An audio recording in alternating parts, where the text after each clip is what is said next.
नहमदु नसल्ली अला रसूलिहिल करीम। अस्सलाम वालेकुम रहमतुल्लाहि वबरकातुहू। पिछले एपिसोड में हमने देखने के ऊपर कुछ अल्फाज लिए थे।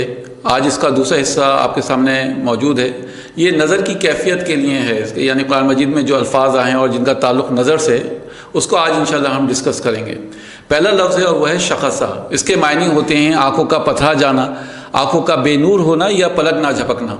सूरह अंबिया में इरशाद हो रहा है, औज़ु बिल्लाहि मिनश शैतानिर रजीम, वक़्तरबा वअदुल हक़्क़ु, और क़यामत का सच्चा वाक़या करीब आ जाए, फ़इज़ा हिया शाख़िसतुन अब्सारुल लज़ीना कफ़रू, तो काफिरों की निगाहें खुली की खुली रह जाएंगी। दूसरा लफ्ज़ है और वह है लम्हा। इसके मायने होते हैं निगाह की लपक, जल्दी से किसी चीज़ की तरफ नज़र डालना, आँख का झपकना। सूरह नहल में इरशाद हो रहा है, वमा अम्रुस्साअति इल्ला कलहमिल बसरी औ हुवा अक़रब, और क़यामत का आना यूँ है जैसे आँख का झपकना या उससे भी जल्दी। तीसरा लफ्ज़ जो इस्तेमाल हुआ है कुरान मजीद में वो है हता। इसके मायने होते हैं टकटकी बांधे सामने देखते और डरते जाना। सूरह इब्राहीम में इरशाद हो रहा है, मुहतिईना मुक़निई रुऊसिहिम, लोग सर उठाए क़यामत के मैदान की तरफ दौड़ रहे होंगे। ला यरतद्दु इलैहिम तरफुहुम, उनकी निगाहें उनकी तरफ लौट ना सकेंगी।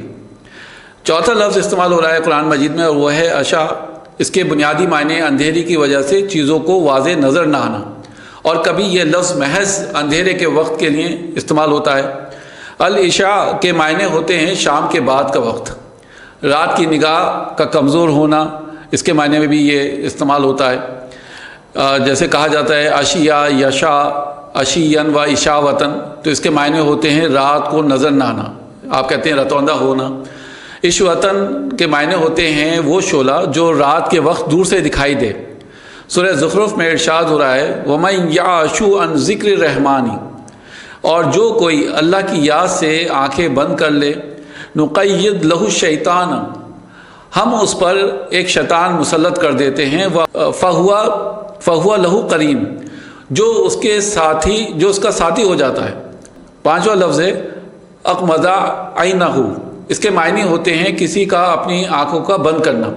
अक़मदा अनिश्शई के मायने होते हैं चश्म पोशी करना, तजावुज़ करना, यानी किसी बुरी चीज़ को देखना या जानने के बावजूद दूसरे को ऐसा मालूम कराना कि जिसे उसके मुतालिक कुछ खबर ही नहीं। सूरह बकरा में इरशाद हो रहा है, वला तयम्ममुल खबीसा मिन तुनफिकून, और बुरी और नापाक चीज़ें अल्लाह की राह में खर्च मत करो, यानी उसका इरादा ना करो। वलस्तुम बिआख़िज़ीही, और तुम खुद ऐसी चीज़ें कबूल करना पसंद नहीं करोगे। इल्ला अन तुग़मिदू फ़ीही, इल्ला ये कि चश्म पोशी कर जाओ। छठा लफ्ज़ है और वह है ज़ागा। इसके मायने होते हैं राह हक़ से इख्तिलाफ़ करना, और ज़ागल बसरू के मायने अगर देखे जाएँ तो इसके मायने होते हैं नज़र का थक जाना या निगाह ने गलती की और एक तरफ हट गई। अल्लाह सुब्हानहू व तआला का इरशाद हुआ है सूरह नजम में, मा ज़ागल बसरू व मा तगा, रसूलुल्लाह सल्लल्लाहु अलैहि वसल्लम की नज़र ना तो एक तरफ माइल हुई और ना हद से आगे बढ़ी। सातवां और आखिरी लफ्ज़ है और वह है बरीक़ा।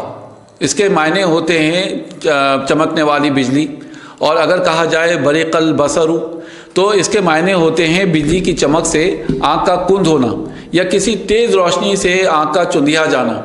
सूरह क़यामा में इरशाद हो रहा है, फ़इज़ा बरिक़ल बसर, बस जब आँखें चुंधिया जाएं। तो ये थे वो 7 अल्फाज जो कुरान मजीद में इस्तेमाल हो रहे हैं देखने के लिए, जिनका ताल्लुक़ नज़र से है। इसका जो पार्ट 1 है उसमें हम आपको बता चुके हैं कि कुरान मजीद में देखने को 2 तरीक़े से लिया गया है, यानी एक आँखों के साथ साथ दिल और दिमाग से देखना, और दूसरा है सिर्फ आँखों से देखना। अगर आपने हमारा पार्ट 1 मिस कर दिया है तो उसको हमारे यूट्यूब चैनल पर आप देख सकते हैं। आइए जो अल्फाज आज हमने पढ़े हैं एक बार फिर से उनको समराइज़ कर लेते हैं तेज़ी के साथ। आज हमने तकरीबन 7 ऐसे लफ्ज़ पढ़े हैं जो कुरान मजीद में देखने के लिए इस्तेमाल हो रहे हैं और उनका ताल्लुक़ देखने से, यानी सिर्फ नज़र डालने से। सबसे पहला लफ्ज़ है और वह है शख़सा, आँखों का पथरा जाना। दूसरा लफ्ज़ आया था और वो था लम्हा, इसके मायने होते हैं आँखों का झपकना। तीसरा लफ्ज़ हमने पढ़ा था और वो था हता, टिकटिकी बांधे सामने देखना। चौथा लफ्ज़ था अशा, अंधेरा आता होना या रात की निगाह कमज़ोर होना। पांचवा लफ्ज़ है और वह है अक़मदा, चश्म पोशी कर जाना। छठा लफ्ज़ ज़ागा, کہا جائے زاغ البصر تو نظر کا تھک کر بہک جانا۔ ساتواں اور آخری لفظ ہم نے پڑھا تھا اور وہ تھا بریقہ، اس کے معنی ہیں تیز روشنی سے آنکھوں کا چندھیا جانا۔ اسی طرح کی اور ویڈیوز دیکھنے کے لیے آپ ہمارے یوٹیوب چینل کو سبسکرائب کیجئے۔ اللہ تعالیٰ سے دعا ہے کہ ہم سبھی کے اندر قرآن مجید کا شوق پیدا کرے، اس کی زبان سیکھنے کی جو کوشش ہے وہ ہم سب کو کرنی چاہیے، اور اللہ تعالیٰ سے بھی دعا ہے کہ ہمارے اندر اس شوق کو پیدا فرمائے۔ سبحانک اللہم و بحمدک نشہد ان لا الہ الا انت نستغفرک ونتوب الیک وآخر دعوانا ان الحمد للہ رب العالمین۔ السلام علیکم ورحمۃ اللہ وبرکاتہ۔